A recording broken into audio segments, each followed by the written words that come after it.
मुक्त करने का जुगाड़ भेजा, उद्धार के मसीहा को भेजा और उसी में मानवों के लिए मुक्ति का योग बना। क्यों बना? ज्योतिया में पापी आसु तथापि अमाक सब उद्धार विसारे। उद्धार माने मुक्ति, और उसके लिए उसने क्या किया? मुक्तिदाता को भेजा, यीशु मसीह को, और वो मुक्ति का योग बनता है उसमें। मुक्ति का योग, आज का विषय क्या है? मुक्ति का योग। यानी मुक्ति का योग कहां पर है? उसके लिए तो मुक्ति को हम क्या क्या नाम से जानते हैं? मुक्ति को उद्धार, निजात, छुटकारा, इंग्लिश में साल्वेशन, ये नाम से जानते हैं। क्योंकि इन सारी चीजों से, वो सारी चीजें पाप विहीन अवस्था है। उद्धार में भी पाप नहीं, मुक्ति होने से पाप नहीं, साल्वेशन में पाप नहीं, ये सारी स्थितियां पाप विहीन करती है। लेकिन मुक्ति को मोक्ष नहीं समझ सकते, मुक्ति को मोक्ष नहीं कर सकते। मोक्ष का और मुक्ति में फर्क है, पर वे दोनों कनेक्टेड है। मुक्ति मोक्ष फरक आसे किंतु कनेक्टेड आसे लोगों कनेक्शन आसे पूरक आसे दूसरे का। हम बताएगा मुक्ति या मोक्ष नहीं कह सकते, मुक्ति और मोक्ष कह सकते हैं। ओके, एक स्टेप है, दो अलग अलग चरण है मुक्ति और मोक्ष का। मुक्ति और मोक्ष का दो अलग अलग चरण है। हम लोग क्या कहते हैं?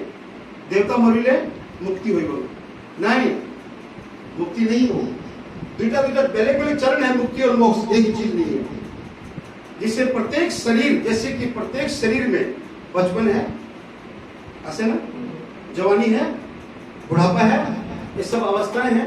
व्यक्ति देखिए अवस्थाएं, उसी तरह से मुक्ति और मोक्ष को अवस्थाएं, और दो अवस्थाओं से इंसान को गुजरना पड़ेगा। अभी मैं एक व्यक्ति हूं, मैं क्या हूं? एक व्यक्ति हूं। मेरे बचपन को आप लोगों ने देखा है क्या? नहीं देखा। मेरे बचपन की अवस्था उड़ीसा में वो लोग देखे जो उड़ीसा में मेरे साथ उस समय थे।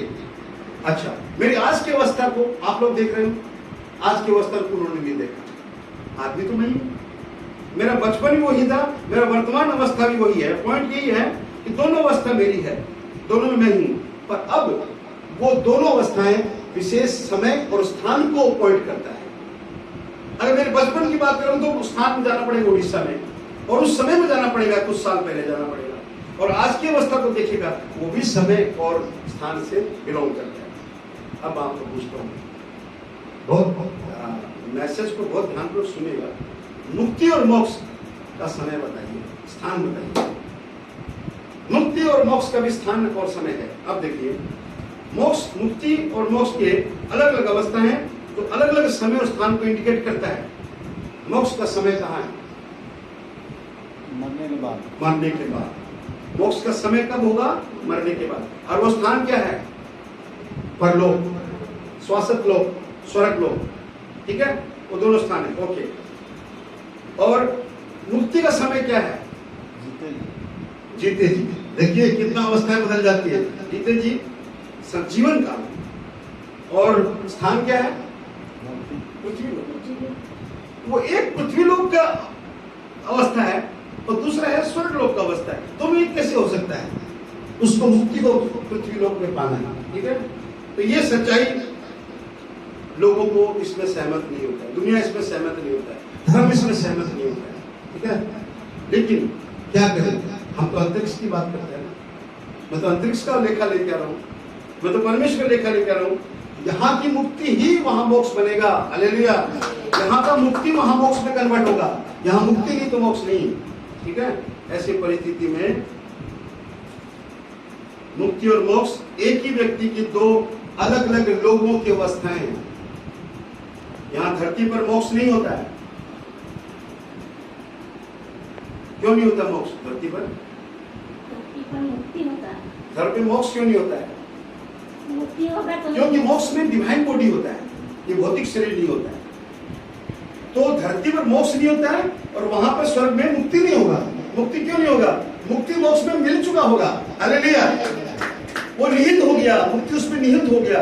कोई अगर कोई ग्रेजुएट किया हुआ है तो उसमें मैट्रिक घुसा है कि नहीं?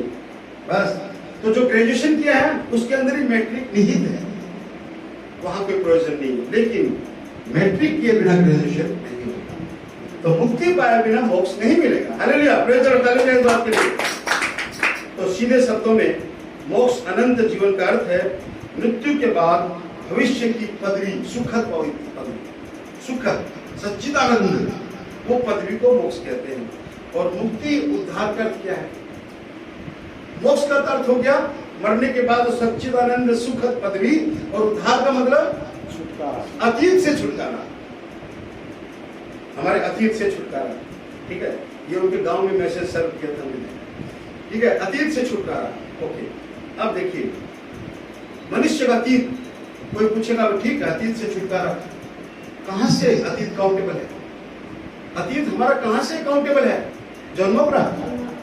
नो सर, नो मैडम, हमारा अतीत आदम के पाप से जुड़ा हुआ है। हालेलुया! इतना दूर कौन जाएगा छुटकारा देने के लिए? हालेलुया!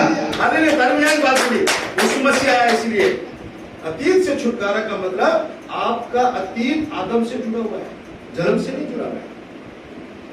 तो यही तो बात, अवतारी लोग जन्म का रेखा जोखा मिटा के चले गए, उस आदम को कौन पकड़ेगा? हालेलुया! वहां तक कोई नहीं पहुंचा।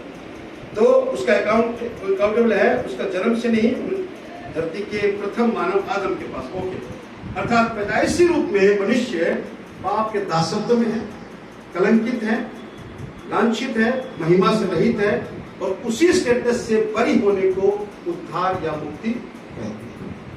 ठीक है, और उद्धार प्राप्ति के बिना मोक्ष का योग नहीं बनता।